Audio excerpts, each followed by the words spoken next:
Hey everybody, welcome back. All right, so the latest on the C3 is we got the bumper back for the painter. Got it all squared away, have it mounted and installed. Came out pretty good. The painter did actually a great job matching the color of the bumper to the car. Gave him a sample from the old bumper and he was able to match it pretty well. Very happy with how it came out. So there's a shot of it right there. So right now the car is very dirty, covered in dust and water spots and everything else. So really haven't had any good weather to pull it out and clean it. But the bumper's on. Very happy with it, like I said. One thing I have to do is we have to trim the exhaust tips because they're sticking out a little further because of the new bumper style. But that's no big deal. We'll just take some masking tape, figure out what we can do for a cut line and cut them off and go from there. Got the taillights in there and I made a decision to black out the emblem. I think it looks pretty good. So yeah, so very happy with that. We'll have it on the road in a couple weeks hopefully once the weather cooperates. Right now it's been pretty wet in the Northeast, so need to get an inspection sticker on this as well. Be nice to get out on the road, clean it up. So going back to the big board of projects, for the most part, we're doing pretty well. Got a lot of stuff done. The only thing that's really left on it is the blanket for the tranny heat. Never got around to that over the winter, so I have to do that.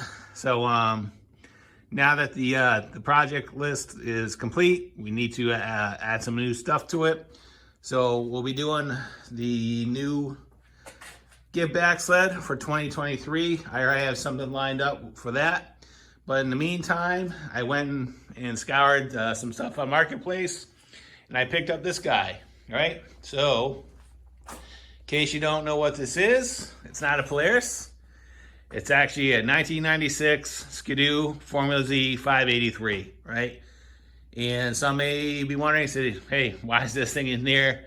I thought you mainly did Polaris. Well, I am a Polaris guy, but before I got on Polaris, one of my first newer sleds was actually a 95 Ski-Doo Formula Z 583.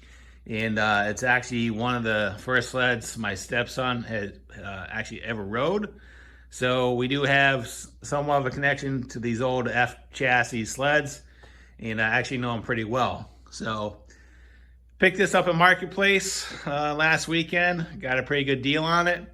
It does run, and but right now that's not really one of the main concerns. So I'm actually going to call this sled Excalibur, and the reason why is pretty much everything on it is either frozen or stuck. And what I mean by that, the steering is completely frozen.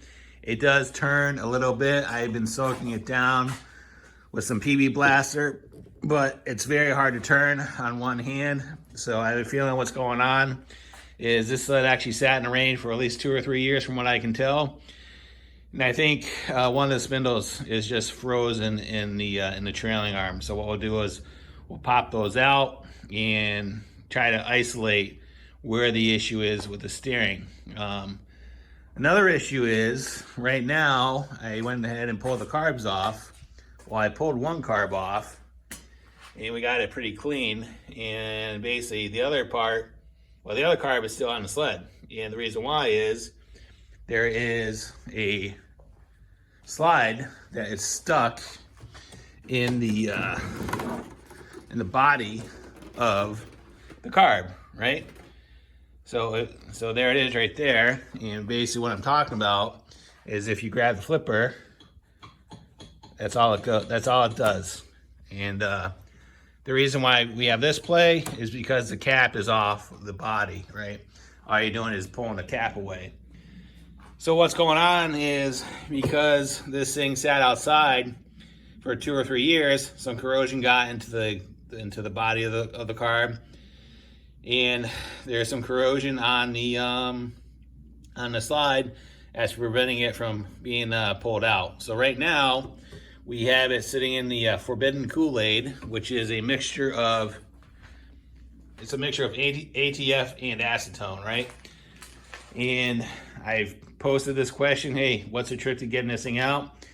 And a lot of people came resoundingly back to ATF and acetone, a 50-50 mix. So I just mixed up a batch and letting the carb sit in there. I'm gonna let it sit in there for 24 hours and see how it goes. Hopefully it will release, because if we can't get it to release, we're gonna have to source a set of carbs on it and go from there. Because up to this point, I tried PB Blaster, I've tried WD-40, I tried a heat gun, and I've actually tried a propane torch to kind of expand the body with the hopes of the aluminum would expand just enough to get the slide out, and no dice. So right now it is taking a bath in the Forbidden Kool-Aid, like I said, and hopefully we'll have better luck on it. This sled has 5,600 miles. It's using the Ski-Doo 583. A lot of people would refer to it as a shoebox for obvious reasons. It's very rectangular in shape. It has Bombardier's rave valves on it. So if you didn't know, Bombardier was actually the first company to come out with the rave valves. And then after the patent expired, that's when you started to see them on Polaris, Arcat, Yamaha, and everybody else. Another thing that's different on these shoebox engines is they use a rotary valve for the intake. So if you look, you'll actually see this this assembly sitting off the front of the engine. This engine does not use reed valves. It's not piston port or anything like that. It uses a rotating disc in front of the engine, and it's driven off the crankshaft, and basically every time it turns, it's in conjunction with the pulse of the cylinders as it's going up. So basically that's how it controls the induction. And depending on how that valve is shaped and the timing of it, it can actually change the tune on it. So this is kind of old school technology, but back in the day, when these 583s were out, they were typically around 102 horsepower back in 1996. In comparison to the Polaris triples, the XLTs, the XCR motors, those were traditionally around 96 horsepower, right? So this little twin from Ski-Doo, it was already producing 102 horsepower right out of the gate. So, which is pretty good 30 years ago, right? So this sled is a 96. So if you go back in time, when all the manufacturers had mid-year releases or spring releases, in 1995, again, so this is a F chassis. Ski-Doo released the S2000 chassis, which was that yellow sled that kind of revolutionized suspension, because at that point, a lot of companies only had like 7 or 8 inches of travel in the rear, and in 95 they had the C7 suspension, 7 inches suspension in the rear. And if you look at the older 95s with the C7, the shocks were actually mounted perpendicular with the tunnel. They're actually horizontal. If you ever saw one, you would know what I meant.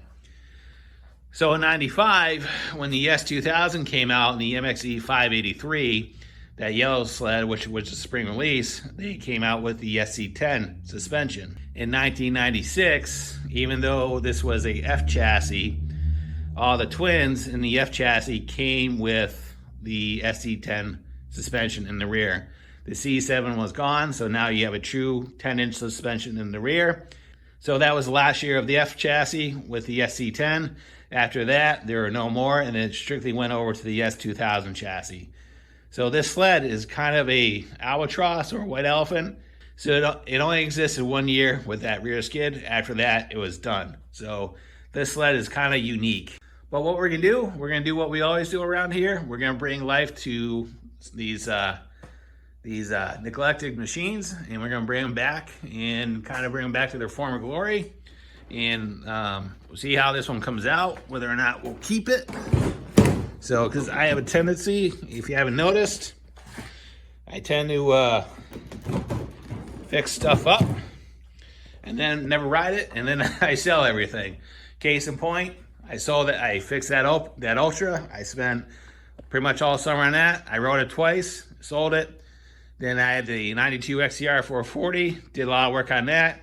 Had that for 3 years. That sat in the shed for about 3 years. Sold that. Had the 98 XE700/440. Had that again for 3 years.